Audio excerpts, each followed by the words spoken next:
Welcome to Bittensor Weekly, your source of truth for everything happening in the Bittensor ecosystem. I'm your host, and this is episode 8, April 26, 2026.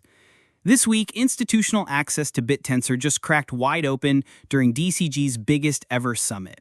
Subnet-24 rebranded itself as Quasar after dropping a new architecture that Const himself endorsed, and the conviction upgrade picked up serious momentum.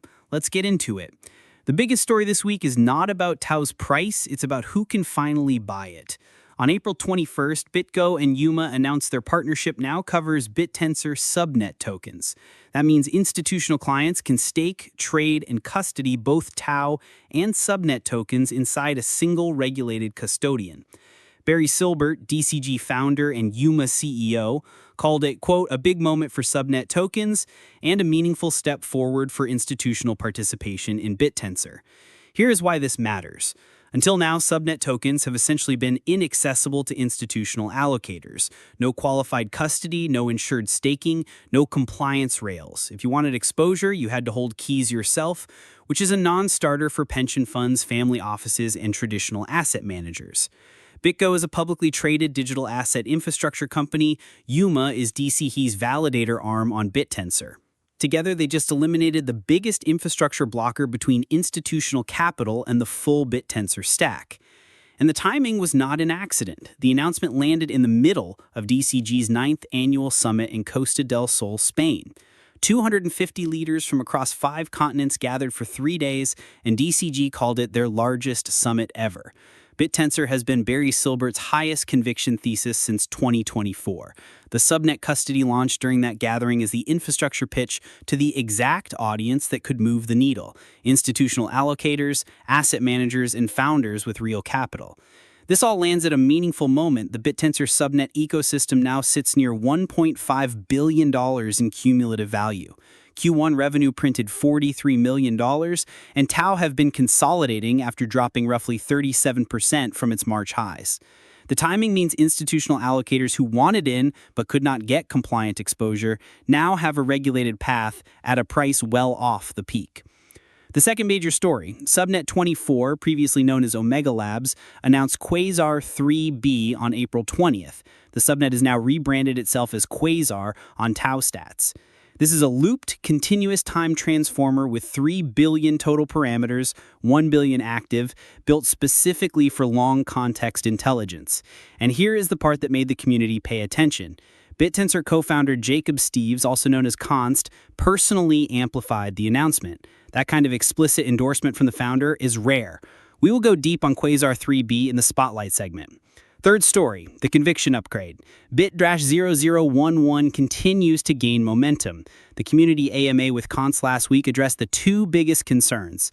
Locked stake does not prevent you from operating your subnet, and EMA smoothing prevents whales from overnight takeovers. Sami Kassab of Unsupervised Capital summed up the reaction. Quote, my brain is going in 5 bullish directions. The proposal is still a draft, but the direction is clear. Subnet ownership is moving from one-time registration to continuously earned commitment. On market data, Tau traded in a $235 to $265 range this week. $235 is holding as the key support level. The next resistance sits at $264. Staking ratio remains near 70%, one of the highest in crypto, which continues to compress float, and the first halving from last December is still working through the system, meaning daily new issuance is cut in half compared to a year ago.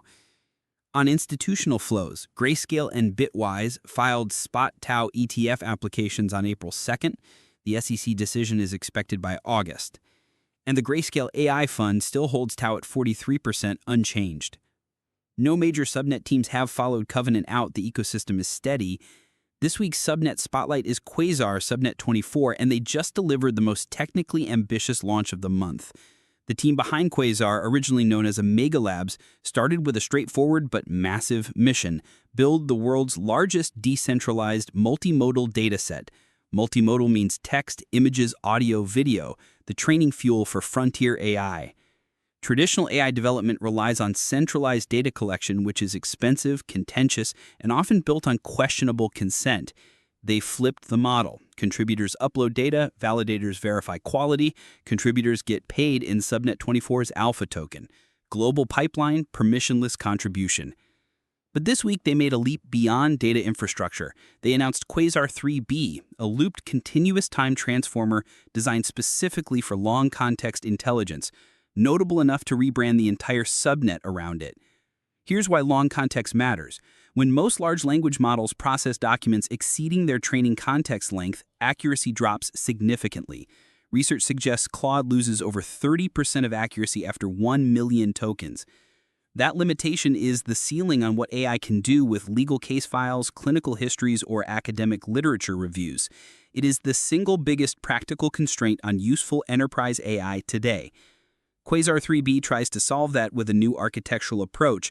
Rather than scaling attention quadratically, which is what normal transformers do, Quasar uses continuous time modeling. Information flows as a stream rather than discrete blocks. A looped architecture creates feedback pathways that let the model persist context across extended sequences without blowing up compute. The design is aimed at maintaining accuracy across millions of tokens, which would put it in direct competition with GPT 4.5 and Claude Opus on one of the few dimensions those models still struggle with. The name Quasar is not a coincidence. A quasar is an astronomical object so bright it is visible across vast distances. The implication? This model aims to illuminate vast contexts. 3 billion parameters total, 1 billion active during processing. Early testing is happening on Longbench, the standard benchmark for long context evaluation. Why this matters this week is Signal. The personal endorsement from Const is a vote of confidence from the founder, and it came at a time when Bittensor skeptics have been questioning whether the network can ship competitive AI. Quasar 3B is the answer, a decentralized network using tokenized coordination, producing architectural innovation on one of the hottest frontiers in AI research. For context on where Subnet-24 sits, it is one of the more established subnets on Bittensor, launched in early 2025 alongside the original dynamic tau implementation.